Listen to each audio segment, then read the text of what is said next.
ఏపీలో ప్రభుత్వం నిర్వహిస్తున్న గ్రామ సభలు స్వర్ణయుగానికి నాంది అని జలవనరుల మంత్రి నిమ్మల రామానాయుడు తెలిపారు. పశ్చిమ గోదావరి జిల్లా పాలకొల్లు మండలం లంకల కోడేరు గ్రామంలో జాతీయ ఉపాధి హామీ పథకం గ్రామ సభలో పాల్గొన్న మంత్రి రామానాయుడు ప్రజా నిర్ణయాలకు గ్రామ సభలతో శ్రీకారం చుట్టి వారికి జవాబుదారీతనంగా ఉండాలనేదే ఈనాటి ప్రభుత్వ లక్ష్యమన్నారు. ప్రతి ఒక్కరికి 100 రోజుల పని కల్పించి వారికి ఖచ్చితంగా 15 రోజుల్లో జీతాలు చెల్లించాలని నిర్ణయించినట్లు తెలిపారు. గత వైసీపీ విధ్వంస పాలనలో పంచాయతీ వ్యవస్థ ప్రజా సంక్షేమం నిర్వీర్యమైందని, జగన్ పాలనలో సర్పంచులు సైతం బిచ్చమెత్తుకున్న దుస్థితిని చూశామన్నారు. కేంద్రం గ్రామ పంచాయతీలకు విడుదల చేసిన నిధులను సైతం జగన్ తన అకౌంట్లలోకి మళ్లించుకున్నారని ఆరోపించారు.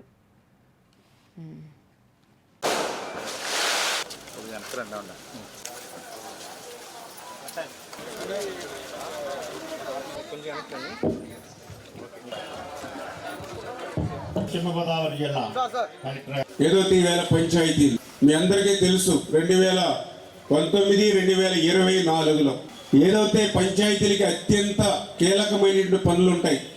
ప్రజలందరూ కూడా ఆ వార్డు మెంబర్ని, ఆ సర్పంచుల్ని ఎన్నో ఆశలతోటి వాళ్ళని ఓట్లేసి గెలిపించుకుంటారు. ఎందుకంటే స్థానికంగా కళ్ళు తెరిచి కళ్ళు చూస్తే ఎదురుగుండా పంచాయతీ వార్డు మెంబర్ కనిపిస్తాడు, సర్పంచ్ కనిపిస్తాడు, మీ సమస్యను అప్పటికప్పుడే పరిష్కరించగలుగుతాడనేటువంటి నమ్మకం, విశ్వాసంతో మనం పంచాయతీ సర్పంచుల్ని మనం ఎన్నుకుంటాం. కానీ దురదృష్టం గత 19-24 సంవత్సరాల పాలనలో పంచాయతీ వ్యవస్థే ఆంధ్రప్రదేశ్ రాష్ట్రంలో నిర్వీర్యమైపోయినటువంటి పరిస్థితి. పంచాయతీ వ్యవస్థే విధ్వంసానికి గురైనటువంటి పరిస్థితి.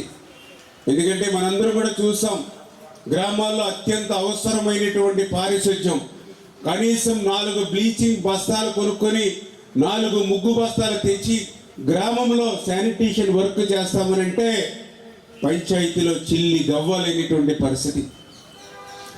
ఏదైతే గ్రామాలకు సంబంధించినటువంటి చెత్త సేకరణ అనేది అత్యంత అవసరం. అటువంటి చెత్త సేకరణ చేసినటువంటి రిక్షా ఎవరైతే ఉన్నాడో వాళ్ళకి ఇచ్చే 5,000 రూపాయలు కనీసం మినిమం ఏదైతే ఇచ్చేటువంటి ఆ వేతనం కూడా ఇవ్వడానికి పంచాయతీల్లో చిల్లి గవ్వలేనిటువంటి పరిస్థితి. ఏదైతే మీడియాలో చూసాం, పత్రికల్లో చూసాం, సర్పంచులు భిక్షమెత్తి, అంటే ఒకప్పుడు సర్పంచ్ అంటే తలెత్తుకుని గౌరవంగా నిలబడి తిరిగేటువంటి సర్పంచ్ గత 5 సంవత్సరాల పాలనలో భిక్షమెత్తినటువంటి సర్పంచులు చూసాం. ఏదైతే ఆ యొక్క చెత్త రిక్షాలను సర్పంచ్ లాక్కెళ్ళి నిరసన వ్యక్తం చేసినటువంటి పరిస్థితి గత పాలనలో చూసాం. చేత భవిష్యత్తులో అటువంటి పరిస్థితి రాకుండా ఉండాలి. సర్పంచులు కూడా సగర్వంగా తలెత్తుకుని తిరగాలి, పంచాయతీని బలోపేతం చేయాలి. ఏదైతే కేంద్ర ఆర్థిక సంఘం నుంచి వచ్చేటువంటి ప్రతి రూపాయి కూడా పంచాయతీలకి చేరాలి. పంచాయతీల్లో వివిధ రకాలుగా వచ్చేటువంటి ఆదాయం ఏదైతే ఉందో అది ఆ పంచాయతీ స్వేచ్ఛగా ఖర్చు పెట్టుకునేటువంటి పరిస్థితి ఉండాలి అనేటువంటి ఆలోచనతో. ఎందుకంటే గతంలో ఆర్థిక సంఘం నిధులు వచ్చిన మరుక్షణమే పంచాయతీల నుంచి మాయమైపోయి మళ్ళీ జగన్మోహన్ రెడ్డి గారు అకౌంట్కి వెళ్ళిపోయాయి. ఎందుకంటే మనందరికీ కూడా 15th ఫైనాన్స్ ఇట్లా ప్రతి హెడ్కి ప్రతి ఒక్కరికి మరి 400 రూపాయలు. ఇప్పుడు సపోజ్ మన లంకల కోడేరులో మరి 5,000 మంది ఉంటే 5,000 × 400 అంటే 20 లక్షల రూపాయలు. ఇప్పుడు యావరేజ్ 20 లక్షల రూపాయలు మనకి డైరెక్ట్గా సెంట్రల్ గవర్నమెంట్ నుంచి పంచాయతీ ఆఫీస్కి వచ్చేది. గతంలో మాదిరిగా సెంట్రల్ గవర్నమెంట్ నుంచి స్టేట్ గవర్నమెంట్కి, స్టేట్ గవర్నమెంట్ నుంచి జిల్లా పరిషత్కి, జిల్లా పరిషత్ మండలం నుంచి పంచాయతీకి, అంటే ఇట్లా మార్చుకుంటూ వస్తే సమయం అదేవిధంగా డబ్బు కూడా వేస్ట్ అవుతుంది. డైరెక్ట్గా ప్రజలకు సర్వీస్ చేయాలి ఆలోచనతో డైరెక్ట్గా కేంద్రమే ఆ యొక్క ప్రజలు ఎంతమంది అయితే ఆ గ్రామాల్లో ఉన్నారో వాళ్ళ తలకంటికి లెక్కేసి అమౌంట్ ఇస్తూ ఉన్నాం. ఆ రకంగా 20 లక్షల రూపాయలు సపోజ్ ఉదాహరణకి మన పంచాయతీకి వస్తే అది మరుక్షణమే ఆవిరైపోతుంది. ఆ రోజునటువంటి ముఖ్యమంత్రి గారి అకౌంట్కి ట్రాన్స్ఫర్ అయిపోయి ఆ యొక్క రూపాయి కూడా మనకి ఖర్చు పెట్టుకోలేనటువంటి పరిస్థితి, దుస్థితి ఆ రోజు.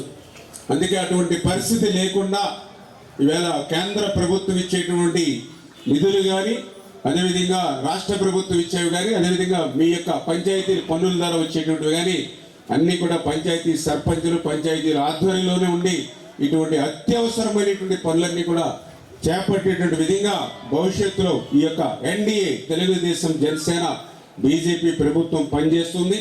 అందులో కూడా ప్రత్యేకించి ఈవేళ పవన్ కళ్యాణ్ గారు కూడా ఈ యొక్క పంచాయతీరాజ్ శాఖ మంత్రిగా మరి ఆయన కూడా నిత్యం నేను కూడా చూస్తూ ఉన్నా, అటు సెక్రటరియట్లో కానీ అటు క్యాంప్ ఆఫీసులో కానీ అనునిత్యం గ్రామీణ ప్రాంత ప్రజలకి మనం ఎట్లా సేవలు అందించాలి, ఎట్లా పనిచేయాలి అనేటువంటిది ఆయన ఆలోచనలో చేస్తూ ఉన్నారు. అందులో భాగంగానే మొన్న మీరు చూసారు, ఏదైతే 1400 కోట్ల రూపాయలు పంచాయతీలకి విడుదల చేసినటువంటి పరిస్థితి కూడా గత వారంలో మన ఆంధ్రప్రదేశ్ రాష్ట్రంలో మీరందరూ కూడా చూసినటువంటి పరిస్థితి.